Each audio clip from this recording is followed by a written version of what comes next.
event. And just a few quick notes before we get started with the good stuff. We are recording this event. Everyone's going to come in muted, so there's no need. Only the people who are in the little yellow box unmuted will be the ones being recorded. And thank you for your support. And also, please type any questions you have for our author in the chat box and throughout the evening, and we will store them up and get to them at the end. Let me hand things over to my wonderful colleague, Rachel. Hi there, I'm Rachel Person. I'm the event manager for Northshire Bookstore in Saratoga Springs, New York. And I'm thrilled to see all of you here tonight for this great event. Tonight, I am so incredibly pleased and proud to welcome Russell Banks to Northshire Live to talk about his new book, Foregone. A new book by Russell Banks is always an exciting moment for all of us at Northshire. He's one of America's most treasured literary fiction authors and a loyal longtime friend to the store. His novel Cloud Splitter lives in my personal pantheon as the first book that really showed me the emotional depth that can be achieved in historical fiction. It's such an honor to be celebrating with him tonight. Russell will be interviewed tonight by another great friend of the Northshire, Joe Donahue, who is the Vice President of News and Programming for WAMC Northeast Public Radio and host of the Roundtable, which airs from 9 a.m. to 12 noon on weekdays. Joe has interviewed a true catalog of literary and political guests, basically everyone, and has been honored with over 50 national and local awards for his interviewing achievements. Please join me in welcoming them to Northshire Live, and Russell's going to kick us off with a short reading from his novel. Good. Well, thank you, Rachel. It's a pleasure to be here again, and a pleasure to be with Joe Donahue also, who I've done interviews with in the past, and always enjoy it. I'd like to just read a couple of pages, a very short reading, not even 5 minutes, maybe at the most here, that kind of sets up the novel. It's at the end of the first chapter. There are 22 chapters, and it's the end of the first chapter, and it should lead you then into the novel. A man who is the center of the book, Leonard Fife, who is an acclaimed Canadian-American leftist documentary filmmaker, is dying of cancer in his late 70s in his home in Montreal with his wife, Emma, and a film crew that is there to film his final interview. Slightly macabre intention perhaps, but also a way of wrapping up his life in a public way. And this is, so there's a cameraman, there's a sound person, there's a producer, and there is the director who was named Malcolm, who was an acolyte of Leonard Fife's and a student of his in Canada. When he was teaching in Montreal. And this is all taking place in the home of Leonard Fife in Montreal. So when I say Malcolm, that's the director, the younger director, who was an acolyte and student of Leonard Fife. And then there's a reference or two to, I think, to Emma, who is his wife now. Malcolm says Fife's name and the date, April 1, 2018, and location, Montreal, Quebec, and claps his hands once in front of Vincent's FS7. The camera is attached to a tripod on a track that orbits the circle of light on the bare floor and stares at the featureless flat black side of Fife's face like the dark side of the moon. The unseen side is lit by the overhead spot. His silhouette has a molten golden edge, a penumbra surrounded by impenetrable black space. Malcolm is right. Fife still has a brooding, beautiful, bald head, at least in profile. The illness and chemo have dissolved a quarter of his body, liquefying his flesh, pushing forward the long arc of his nose and his cheekbones and prominent chin and the plates of his skull. He looks like a polished Roman coin. For a few seconds, everyone is silent, waiting for Malcolm's first question. But suddenly Fife says that he's going to answer a question that no one knows to ask today. The question, he says, is simply this: Why did you decide in the spring of 1968 to leave the United States and migrate to Canada? For nearly 50 years, he's been answering that question, creating and reaffirming the widespread belief, at least among Canadians, that Leonard Fife was one of the more than 60,000 young American men who fled to Canada in the late 1960s and early 1970s in order to avoid being sent by the US military to Vietnam. Those 60,000 men were either draft dodgers or deserters. For half a century, Leonard Fife was believed to be a draft dodger. It's what he claimed on the day he crossed the border from Vermont into Canada and asked for asylum. He's claimed it ever since that day. The truth, however, as always, is more complicated and ambiguous. Therefore, consider the preceding as merely a preface. For here begins Malcolm McLeod's controversial film, Oh, Canada. Although brilliantly shot and edited by McLeod and produced by his wife Diana in the late Leonard Fife's own manner, it is in some ways a disheartening, disillusioning film about Fife, one of Canada's most celebrated and admired documentary filmmakers. Oh, Canada shocked and disappointed the millions of Canadians who admired Leonard Fife for being one of those 60,000 Americans who fled north in the late 1960s to escape being sent by the American government to kill or die in Vietnam. While his filmed deathbed confession may have been cathartic for Fife himself, it has brought many Canadians to question their past and present national policy of offering asylum to so-called refugees. Refugees are people who have fled their countries because of a well-founded fear of persecution if they return home. They are assumed to have seen or experienced many horrors. A refugee is different from an immigrant. An immigrant is a person who chooses to settle permanently in another country. Refugees are thought to have been forced to flee. Leonard Fife claimed to be a refugee. Russell Banks. The first chapter. Yes, Russell Banks reading from the new novel Foregone, which is published by Echo. Well, it is so nice to speak to you. Before we get started, if you don't mind, and I'm going to do a formal introduction for our show, and then we'll talk for about a half hour, and then we have wonderful people who have questions already. And if you have one, you can add it to the chat box, and we'll get to them in a little bit. So here we go. In 3, 2, and 1. Welcome to the Book Show, a celebration of reading and writers. I'm Joe Donahue. Russell Banks, twice a finalist for the Pulitzer Prize, joins us this week to discuss his new novel, Foregone. In the novel, we meet Canadian-American leftist documentary filmmaker Leonard Fife, one of 60,000 draft evaders and deserters who fled to Canada to avoid serving in Vietnam. Fife, now in his late 70s, is dying of cancer in Montreal and has agreed to a final interview in which he is determined to bare all his secrets at last, to demythologize his mythologized life. This show is recorded as part of a virtual author event with Northshire Bookstore, northshire.com.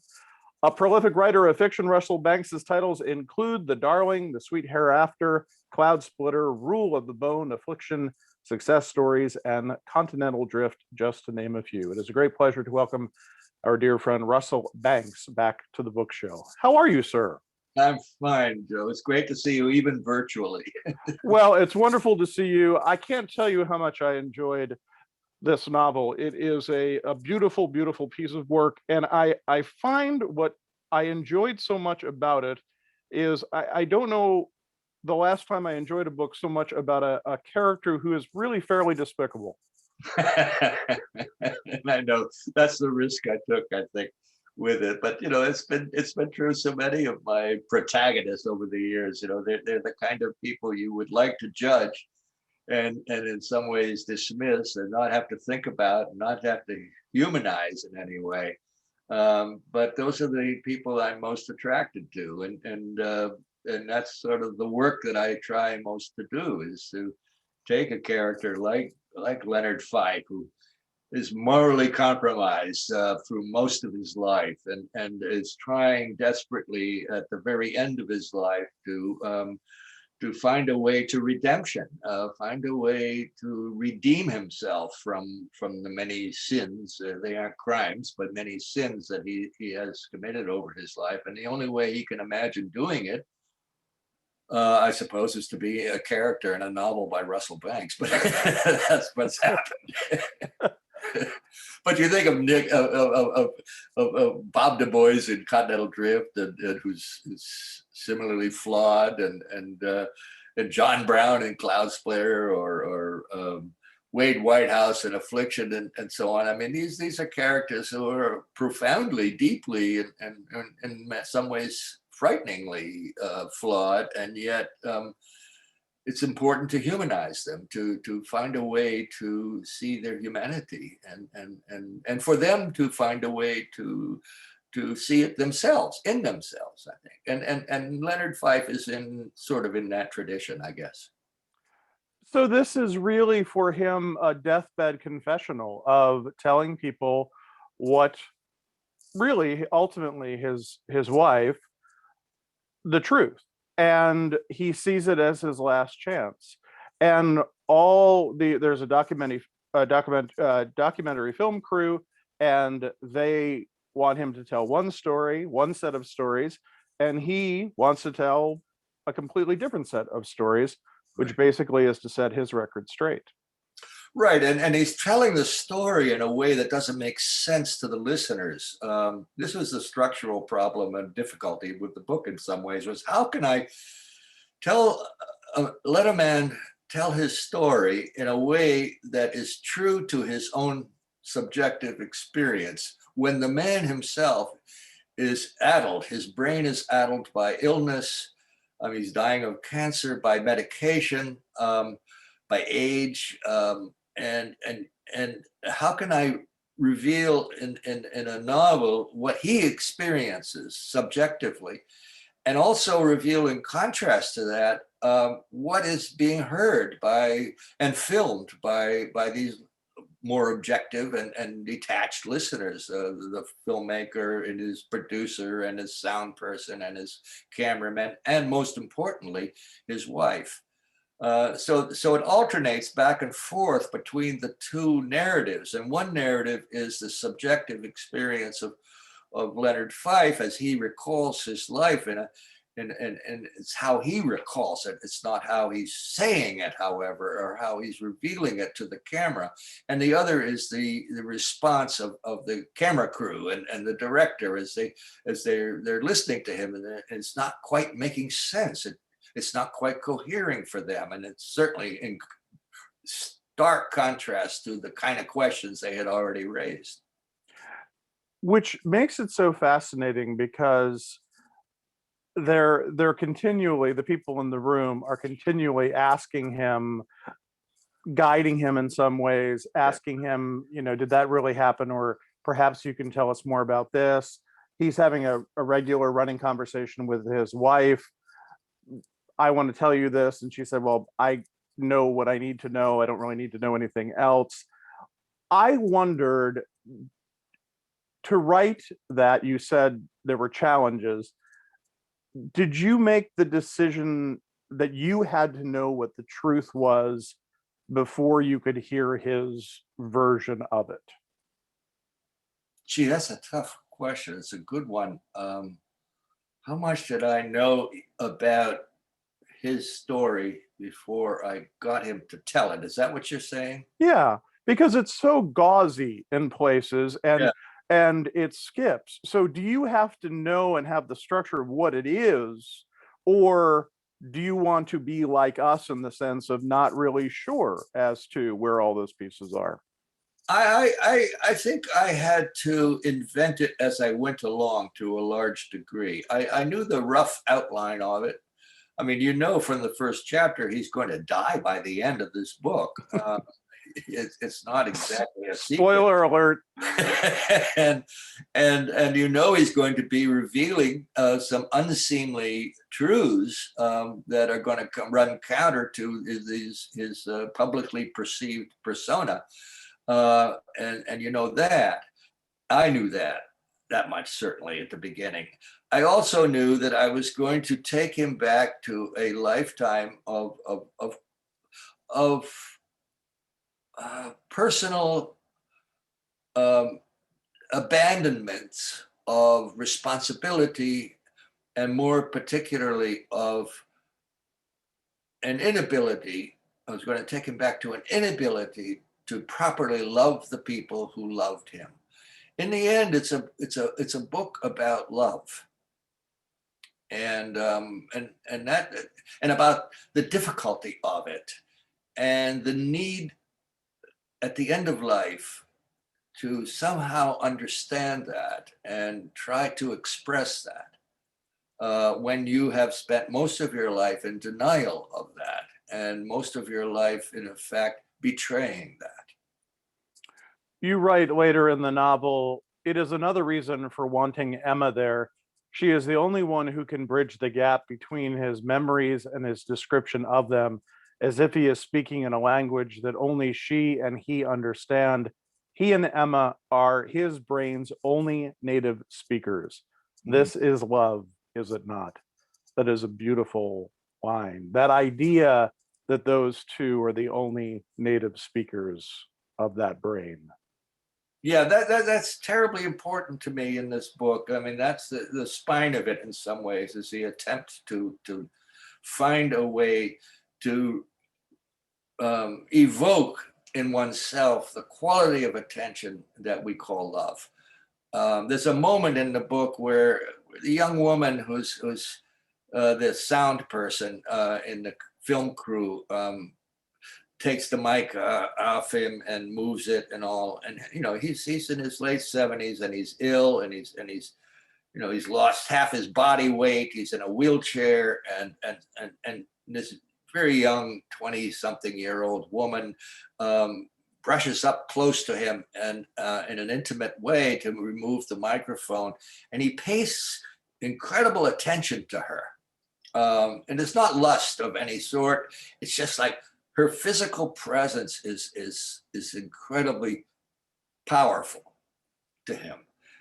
And then he reflects from there. And that's a passage that I actually like. I mean, one doesn't like to say that one likes particular passages in one's book, but that's the one where he reflects. He says, if I had paid that kind of attention to my first wife, and to my second, and to my children, my life would have been totally different. I would have been able to love them. There is a point where you write, if he dies without having told her, Emma, his wife, having told her the truth, the whole truth and nothing but the truth, then she'll have loved and married and been the 40-year partner of a purely fictional character. That's fascinating to me, because you seem to play with that throughout the novel, of this idea of what is true, what is memory, what is not true, what we have told ourselves, what we believe, what we don't believe. And those are all fascinating, especially as you mentioned earlier in this character, because it's an adult brain as well. Yeah, it's terribly important to the book, and it became important to me a few years ago. I mean, this is a book I don't think I could have written when I was younger for various reasons. But one of them is that a man I very much loved in his last years was suffering from dementia. And as a result, he was confabulating. I had never experienced that up close before. I'd never seen someone confabulate, where they bring together into a narrative that is utterly believable to themselves, that's made of memory and of fantasy and of dreams and of movies they may have seen, of things that actually happened, in which time collapses and things that happened 50 years ago seem to be happening today, and so on. That confabulation is an extraordinary mental state, and familiar to most of us who have been close to or know people who suffered from dementia or Alzheimer's, or it also happens under medication and other conditions like that, and I started trying to imagine what that must be like, where it's totally believable to him, and his narrative as he tries to explain what he's experiencing, what he's remembering, and what he thinks is true about his life makes no sense to the listener. And so how do you present that in a novel where you're saying the subjective experience of the character is totally coherent to him, but rather incoherent, almost utterly incoherent to the listener to whom he's speaking? And I realized as I tried to imagine that and tried to understand that in this person that I loved so much, it was what it was like. It was so close to what I think of as fiction writing. This is what a fiction writer does, brings together and confabulates. I mean, it's with fabulation, confabulate. And I began to think, this is how I write my books and how I think when I'm writing fiction. And so I integrated that insight into the novel. And there are, as you point out, there are moments and cues and places where another critic called it metatextuality, where there is a yeah, right, but there is a kind of self-consciousness, certainly on my part, where I'm saying, I know this is how it is to write fiction. This is how it is to confabulate. This may be how it is to die. Russell Banks is our guest on this week's book show. The new novel is Foregone. Much of the idea behind the novel, of course, is that Leonard is one of the 60,000 draft evaders and deserters who fled to Canada to avoid serving in Vietnam. You tell us in the first chapter that is the story that ultimately is being told to the documentary filmmakers, but obviously for Leonard there is a twist to that. What brought you to that fact that 60,000 individuals and wanting to explore that and have that at times very much in the foreground, but certainly almost always in the background? Mm-hmm. Well, it was a factor in my own life in some ways, going back to the 60s, when I was part of the opposition to the war, first in Chapel Hill, and then later when I returned to New Hampshire in the late 60s, early 70s, and I knew many people moving through that particular channel. I mean, they were in flight, and I knew people who were advising them and helping them escape into Canada. So that was a factor, and there are other factors too, I suppose, involved. One is that it's partly a forgotten episode in American history, and a rather dramatic and interesting and unique one. Not since, in a way, the Revolutionary War, when loyalists fled to Canada to escape the new republic, have that many Americans gone north, and so that was important to me. And I am myself Canadian and Canadian American. My father's Canadian. 3 of my grandparents are Canadian. And I've lived most of my adult life on the border of Canada, in the Northeast, in New Hampshire, and here now in upstate New York. So it's that part of it drew me as well toward this particular aspect of the story. And then too, he's a man in his late 70s looking back to that era and trying to understand it. And so are most of my generation. So is most of my generation. trying to figure it out. When you're in your 70s, what the hell was going on when you were in your 20s? And you know, you're approaching your own mortality face on, and long ago, you didn't even occur to you that that was going to be the drama of your life, your own mortality. The final story was going to be the story, and I began to get that. A number of I'm of a certain age, obviously. I'm about in a couple of weeks be 81, and so most of my contemporaries, my generation, and many of my closest friends, you know, have been dying, and so mortality, my mortality, was inescapable, and it had to become a major subject. And when that becomes a major subject, then so does your youth, so does your how you got here become a major subject. I mean, I know it's a particular kind of book. And it has the long view. But at the moment, at this point in my own personal life, that's sort of the only view I think is available to me.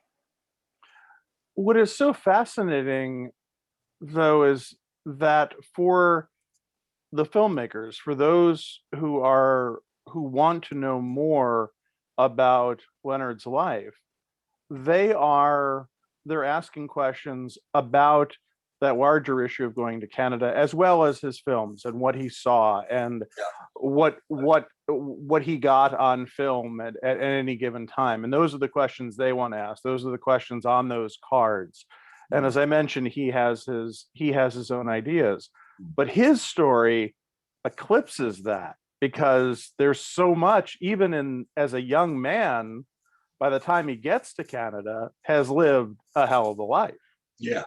Right. No, that's true, and of course that's true for all of us. But I wanted to make that the driving drama of his story, not what happened after he got to Canada, but what happened before he got to Canada and how and why he went there.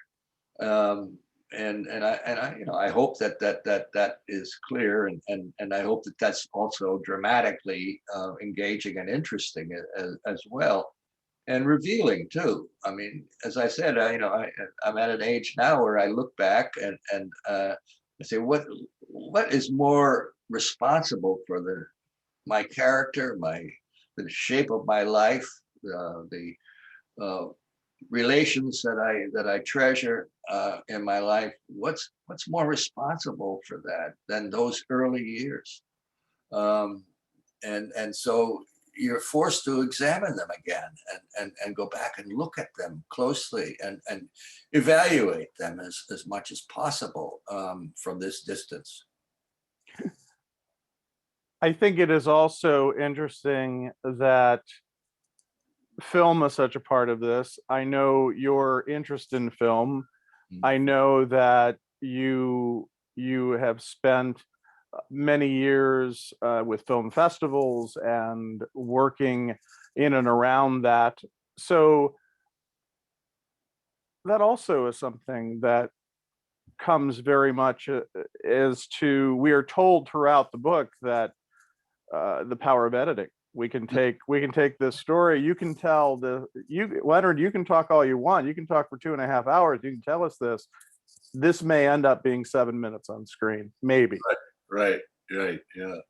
No, it's true. I mean, I've been very fortunate in my work with filmmakers, and a couple of them have particularly helped out with this book. I sent a copy of the manuscript early on to Adam Agoyan, who made the film The Sweet Hereafter, and asked him, and he's Canadian too, which helped, and said, can you vet this for me? Will you, just go make sure I got the details correct, and so on. And another filmmaker, documentary filmmaker, Denny Mueller, I asked him also to vet it and look through it and make sure that I was presenting a filmmaker's film, a novel, that it would not violate, any of their sense of the reality of what they do. And they were both very helpful. And indeed, I changed a few things as a result of their help. But I was also very interested in that process of editing. That is such a fascinating aspect to filmmaking, and very close to what a novelist does in revision, and going back over and reshaping a narrative. There's a marvelous book by by Michael Ondaatje and Walter Murch, who's Martin Scorsese's, Coppola's DP, director of photography for many years, and it's a book published, I think, in Canada, but it's a great book about a filmmaker talking to a fiction writer about how common and how interesting their process is. But the filmmaker is an editor, not a director, and that's really interesting and important. Another aspect of filmmaking, which I know informed this too, is that years ago in the 90s, when I was first getting deeply involved in filmmaking, and it was in the making of Affliction and the making of The Sweet Hereafter, and I was hanging out with actors and directors and DPs and so forth, and I had thought up to that point that the novelist is closest to a director, because you're in charge, you're the main man, the main woman, this is your project, etc. And I began to realize slowly, no, novelists are more like actors, because I realized actors embody the characters. They get inside the characters and look out their eyes. And that's really what it is also to be a novelist, is that you get inside the character and you look out through their eyes. You don't really know what it's like to be in the same room with them any more than you know what it's like to be in the same room with yourself. But you do know what it's like to be in the same room with all these other people. So I saw closely the parallel between them. And so that leads me to the analogy, I suppose, between Leonard Fife, who was inside himself looking out, trying to externalize himself, trying to make himself known with the greatest of difficulty. And to do that, you just got to give up the secret self in order to make that possible. So there are a lot of serious and intentional, and some not so intentional, parallels to filmmaking in this, as there are a lot of serious, intentional, and not so intentional parallels to writing novels in this as well. And then I suppose too, there's a great deal in it that is an attempt to show, dramatize, and live with the difficulties and the profound meaning of love between a man and a woman, or any two human beings. Russell Bangs is our guest. The book is Foregone. You mentioned this earlier about your Canadian roots, as well as wanting the Canadian perspective on it as you were working on this. How do you think this is landing in Canada? Well, gee, I spent a lot of time the last week talking to Canadian journalists. They seem to really be grabbing at it, and I'm grateful for it in many ways, in as much as it points to a historical aspect of Canada that has gotten rather little attention, both in Canada and in the United States. And particularly the development of Agent Orange in Canada. That's a big series of episodes there, a film that Leonard Fife made about the involvement of Canadian government and Canadian military in developing Agent Orange during the Vietnam era, even as they were happily welcoming 60,000 American deserters and draft dodgers into Canada. So they're glad to hear that story being told. And today I was talking to a journalist in Montreal, and was much of this novel is set in Montreal, and you always get nervous when you're talking to a journalist who owns the territory that you're talking to, and if you screwed up an address or any little detail, he's going to jump or she's going to jump all over you. And I was very grateful that he said, "No, you really got exactly the right details. You got it right. That's Sherbrooke. I know that block. I know that place, and so forth and so on." And so it's very gratifying, I must say. Small pleasures for a novelist. There, as we wrap up, one of the things that I loved too is just this. You seem to really work through the idea that there's such tension in that room of what is going on, and there are people who are trying to alleviate it. There are people who are adding to it. Everyone's trying to work with Leonard, but there is such tension. And as you say, we know the guy's going to die too. So there's that tension, and yet it's while I started my first question to you is what is this despicable character, but it's also a lovely story. And there's just those gentle moments as well through that great tension. I hope so. I like to think that the character of the Haitian nurse, Renee Jacques, is a way for that to happen. His interrelations with her, which opens with her wheeling his wheelchair out into the black box of the room where they're going to be filming it. And his ongoing dialogue with her, and she's caring for him, of course, in the most intimate ways, and she has a kind of I think beautiful detachment where she both loves him almost. I mean, she's caring for him. She humanizes him. He's a human being to her. He may be a famous leftist documentary filmmaker to the world, but to her, he's a dying man and her patient, and she's taking care of him.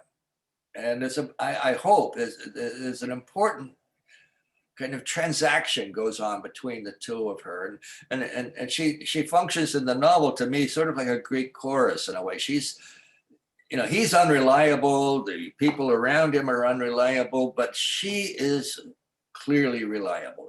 Her perspective on it is the real one, the final one. And that's why we end the novel with her. With at the very end, we follow her out of that black box and out of that apartment and out into the street of Montreal, where she starts then thinking about her husband and her son and her two grandkids and her son's new wife. And, she's in another world then. And we are, I hope, carried out of that world of Leonard Fyfe with her. But she's an important person in the story. Well, it's such a beautiful novel. It is Foregone. It is published by Echo. Russell Banks, it's always a great pleasure to have you on our program. I thank you so much for being here. Well, thank you, Joe. It's been great to be with you again. We enjoy hearing from our listeners about our shows. You can email us at book@wamc.org. This show was recorded as part of a virtual author event with Northshire Bookstore, northshire.com. You can listen again to this or find past book shows via podcast or at wamc.org. Sarah LeDuc produces our program. Bookmark us for next week, and thanks for listening. For The Book Show, I'm Joe Donahue. Well, that was terrific. Thank you. Now you can be Joe Donahue at the Northshire. Right? Yeah, I know. That's great. Now I can swear and all that good stuff. Yeah. Well, we have a lot of questions. So if you are ready, we can get to them. Sure. Let's see. This from this is from Tom. It seems there might be some parallels between Mr. Banks's station and time of life and the protagonist. Might you consider asking what, if any, of the issues you raise are him working vicariously through his own choices? Yeah, that's it's clear. I hope, I assume that it's clear that this is a book that I wouldn't have imagined writing when I was younger, or even a few years younger. But as I approached 80 and now beyond, it's obviously an inescapable fact of my life, my own mortality. And as I mentioned earlier, so many of my dear lifelong friends have died over the course of the last few years, that it's something I had to address and had to come back and imagine and say, okay, let's deal. Let's do it and not turn away from it. And try to imagine what it's like to be dying, and even to the point of death. And so the book was motivated very much by that, and no question. I couldn't and I wouldn't have bothered or thought to write this book when I was younger. Julie asks a great question, and I say it's a great question because it was one that I thought of too, and I'm glad she asked it, because she does a much better job than I would have. You're writing without quotation marks, or even, he said, and flowing between narrative and dialogue. It seems to work very well, but what are the technical considerations to make that work? And that was the artistic reason for that. Right. There were, I don't know how artistic one might think of it as, but I was trying to get the closest possible third person point of view that I could achieve, and make it subjective as much as possible without making it a first person narrative. It had to be third person because I had to keep switching from one set of characters to another, and I wanted their perspective as well as his perspective. But I wanted it intimate and subjective, and it seemed that quotation marks objectified and turned it out into the bigger world, the objective world. Without the quotation marks, we enter into the mind of the character more closely. It's close third person, and which is not a peculiar point of view, but it's a very useful one when you're trying to switch perspective from one character to the next, and you really want to reveal the interior life of your character, but you don't want to rely on a first person narrative in order to do it. So that's the reason for leaving it out. And a sort of a corollary to your question too is, why then did you decide to use quotation marks in the last chapter, which I did. Yeah, that's the last chapter is really told from, then you're moving out of the story at the last chapter because he has died. You know, there is nothing more to say in a way except to follow out of the story on the heels of the nurse of Renee, who leaves the building, leaves the room, goes out into the world, the outside exterior objective world. And so it's a different point of view then. It's no longer subjective, it's more objective and distance. And I was trying to sort of move from a very intimate close-up shot, as to use cinematic terms, close-up, to a long range shot where you move back and out and the characters. So quotation marks managed to do that for me by introducing him at the very end. Right, and the ending, the very ending. I mean, that is a cinematic ending, which is fascinating. Russ writes and says, my first reading of your work was Continental Drift, and your treatment of Haitian refugees still resonates today with the plight of Syrians escaping to Europe and Central Americans trying to reach the US. Could you comment on a similar ongoing theme in your work featuring white working class characters who feel and are marginalized? Well, yeah, it's almost in some ways more crucial to me to think about and try to imagine today than it was back there in 1982 and 3 when I was writing Continental Drift. The Reagan years, remember them? And and I was trying to imagine what it was like to be a working class stiff trying to improve your life in the United States, or what it was like to be an impoverished and desperate person living in this case in Haiti or any number of other places trying to get to the United States. And but here we are today, and I find myself still worrying myself over these exact questions. It's a constant, I guess, in some ways. But right now, I know I've been writing stories lately. After I finished this novel, I did another one, and now I'm writing stories where I'm trying to understand as well as I can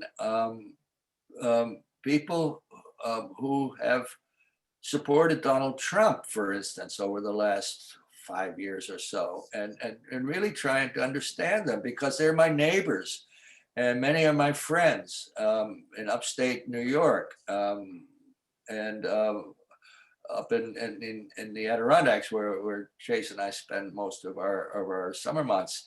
And these are people I like and I know are decent human beings, and I want to understand it, that phenomenon, and figure it out. You know, you don't write fiction because you understand something. You write fiction because something is a mystery to you, something you don't understand. And the only way you can come to an understanding of it is through the process of writing fiction. So it is something I'm still trying to struggle with and understand. I think many of us are. Tom writes and says, young men who did or might have fought in Vietnam had elaborate thoughts about death. For the novel, did you think about how a younger person's conception of death is different from someone older? Oh, gee, that's tough. I don't think I did, to be honest, perfectly honest. I don't think I thought about it. I thought about how I thought about death when I was younger and compared it to how I do now, certainly. And what was important to me then versus what is important to me now. But I didn't think about it in a more general sense than that.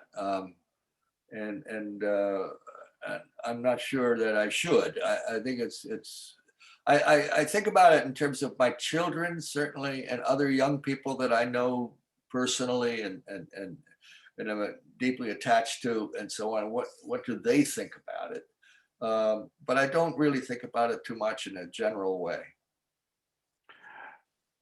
A question that I have been that I've enjoyed asking authors over the past several months is, given the solitary nature of the profession of being a writer, of writing and you in that room, what has the pandemic how has the pandemic impacted and affected the way you work, the schedule, and even creatively impacted your work? Yeah, I think it's had, I hate to admit it, but I think it's had a very positive impact on me. I mean, it's reinforced my solitude, which and removed distractions and you know, ways in which I might avoid writing. I'm stuck here now in this room. You can see here, this is my bunker. This is I'm down here in my studio where I work, and I don't have any other place to go during the day except here. And so I'm here oftentimes even till very late at night. And it's produced, as a result, it's been the most productive year of my life. Really, I've never written as much. I like to think that I'm writing as well as I ever have, and so it's been very positive in that sense. By the same token, of course, I've had to retreat into my private mind more than I have in the past, and that's I don't know if that's good or bad, but it hasn't been harmful for me as a writer.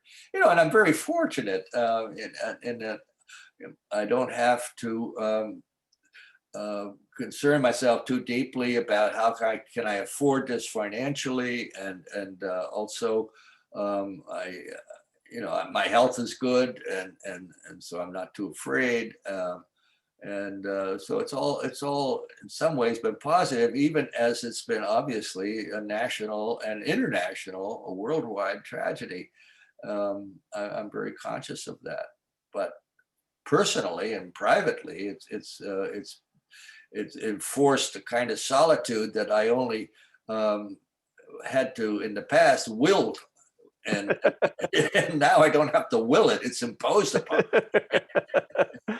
Is there a feeling of because of the tragic nature of it, because of 500,000 of our fellow Americans have died because of at the hands of this pandemic?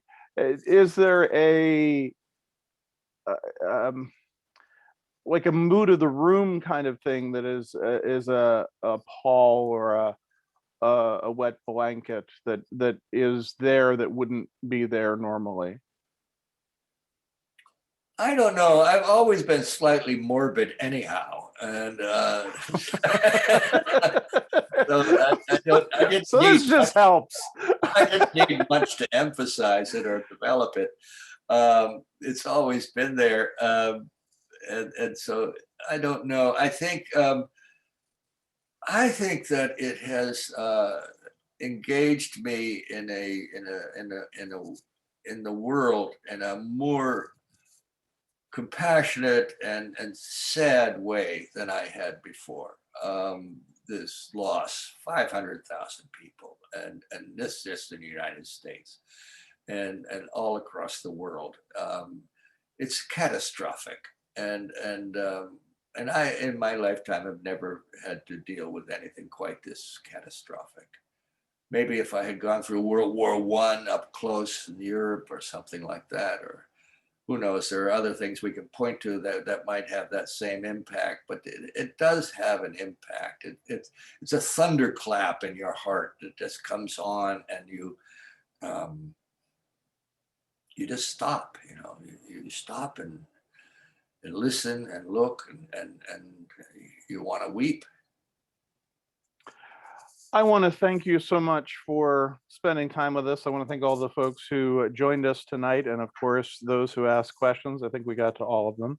And I thank you for being so great and gracious and such a wonderful storyteller, and for sharing with us, and just to know that you're in our backyard is an added plus. So blessings to you, and I thank you so much, and we'll turn it back to our Northshire hosts. All right. Thank you, Joe, so much. Thank you, Russell. I wanted to chime in with my thanks. This evening has been truly lovely.